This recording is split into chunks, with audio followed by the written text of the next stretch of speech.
I can't believe we have to do another video like this together. Well, hey, I don't want to do this any more than you do. So, what exactly are we looking at? Well, according to Steve's notes, it says that it's a rip-off movie, which means I have to talk about it, and it has environmentalist themes, which means you have to talk about it as well. Well, what could it possibly be? Well, according to this, the film is, Orca, the Killer Whale. Ooh, a Save the Whales movie! I like it already! And apparently it's a rip-off of Jaws. Never heard of it.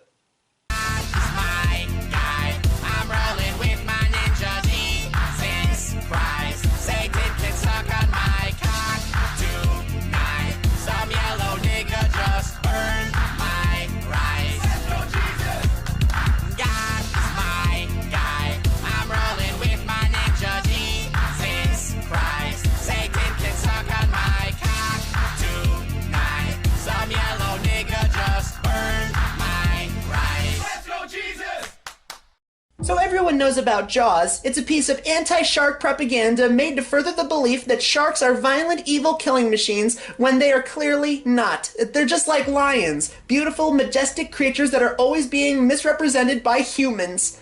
Anyway, to balance out this injustice, there were a few movies made to set the record straight. One of them was The Jaws of Death from 1976, about a man who helps protect sharks from a series of poachers. And the reason he protects sharks is because he's part of some kind of shark cult that also gives him telepathy powers. From the little we found out, this movie sounds very strange. The other one of these killer animal attack movies riding on the success of Jaws is today's film Orca, the Killer Whale from 1977. The producers of various Italian rip-off movies openly admitting their intentions were to make a similar film, but make it about a creature that could actually beat a great white shark. That creature in question being an orca. Well, as long as it doesn't end like Jaws and have the creature explode, I think we'll be in good hands. Let's dive right in and see if this film stays afloat. This is Orca. Well, the film starts off on the right foot with 2 minutes of orca footage. Yes, show us these beautiful, powerful, majestic creatures of the deep. Aren't they precious and full of life? Okay, settle down there, tree hugger. Maybe this wouldn't feel as long if they didn't play this annoyingly high-pitched sound all throughout it. The story proper begins with a marine biology crew looking at a great white shark.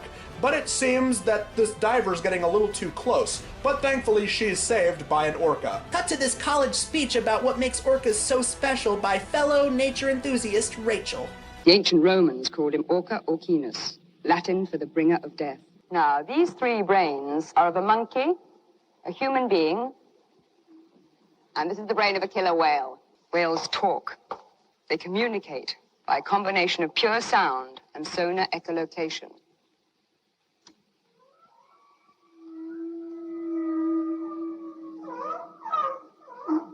It was found to contain 15 million pieces of information. The Bible contains only 4 million. What are they saying? For that matter, do they have to say anything to communicate? Their sonar would be a little like our having X-ray vision.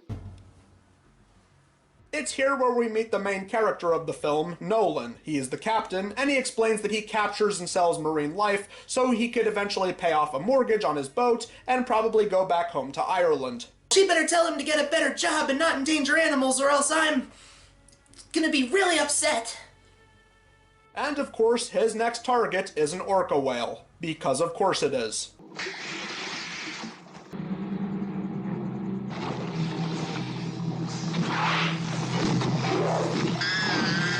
You nicked the male. You hit the female.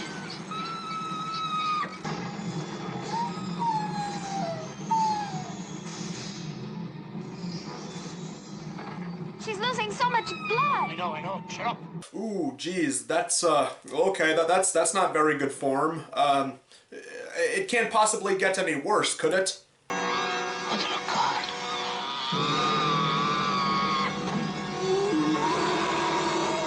Oh dear Lord, okay, that's clearly worse. Peter, what do you have to say about this? You loathsome, vile, despicable piece of subhuman filth!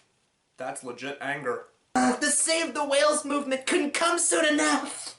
After the orca tries to ram itself into their boat's motor, but to no avail. Oh my god, that's so sad! bad! The crew all makes it back to shore, rattled with grief, and surely it doesn't help that the Orca sends the body of its mate out to sea, and it eventually lands on the Nova Scotia community's beaches. Nolan is soon given a stern talking to by Rachel, as well as Jacob, a native man who says that he knows all about whales and other animals because his ancestors and their connections to nature.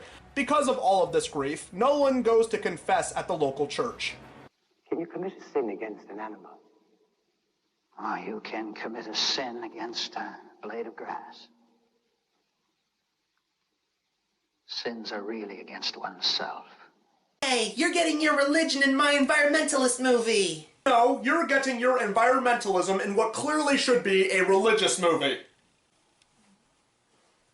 Okay, yeah, fine, fair is fair. That scene actually wasn't that bad. Well, yeah, I agree. Ew, I just agreed with you. Yeah, ew, gross. After that, Nolan meets up with this man Quint, That's actually not his name, but he does look a lot like Quint from the Jaws movie. and he lets us know that he'll be more than willing to lend a hand on account of his nautical expertise, which is obviously going to come back later on in the movie, which might be sooner rather than later, as the Orca gets busy destroying the boats by ramming its head onto the bottoms of their vessels. In one of the many scenes that people bring up when they compare this movie to Jaws, later that night, Rachel gives Nolan another talking to about why they should be taking this Orca business very seriously. Herman Melville believed if God returns to this planet, he'll come back as a whale. True. Very true. Great, now I'm offended. That kind of talk is very sacrilegious, movie. Shut your mouth, Ariel. After talking with Quint, who reminds us that he's still in the movie, as well as Jacob the next day on his porch, Nolan and Rachel begin to get closer together, so that way they can have some kind of romantic tension or something. But it seems the Orca is making his presence known amongst the small town. His first means of revenge is by destroying their gas supply.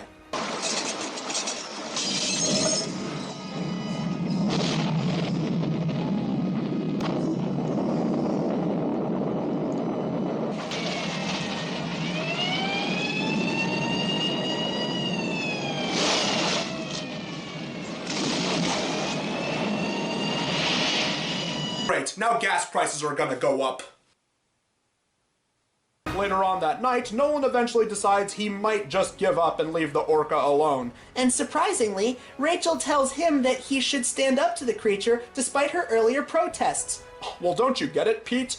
After all that time they've spent personally talking with one another, they eventually develop some kind of personal connection with each other. So that means they're together now. But I thought that she hated him because his disregard for nature and aquatic animals and... They're in a relationship now. Get over it, millennial.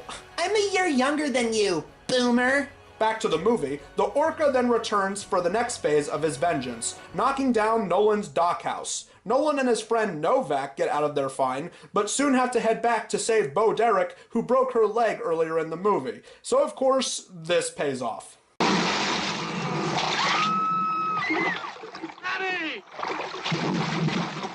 Oh geez, first Uncle Sam wants you dead, now this. I don't like reviewing movies that have lots of blood and gore in them, thank you.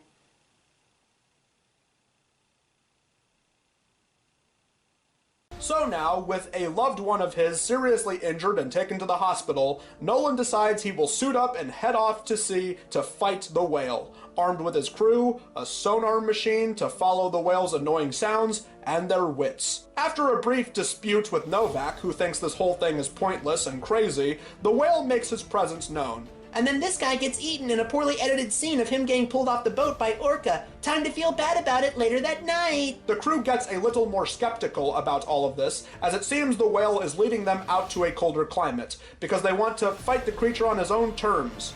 As they finally come face to face with the Orca, Rachel notifies Jacob to call a helicopter crew on the radio in case anything gets worse. Sure enough, it does. The bottom of the boat begins to fill up with water because they also did that in Jaws. Nolan and Rachel make it out, but Jacob gets trapped on the boat by a glacier that falls on him. Great, innocent people are dead and their blood is on your hands. Way to go. Nolan tells Rachel to get to safer ground as he takes on the whale himself.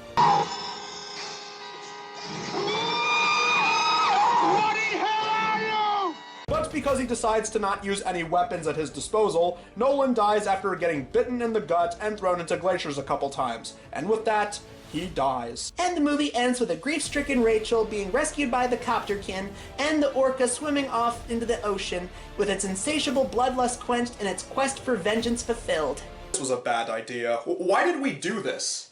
May Jesus be with you, and seriously, no more horror movies or animal movies or non-religious movies on this show, okay? I'm done.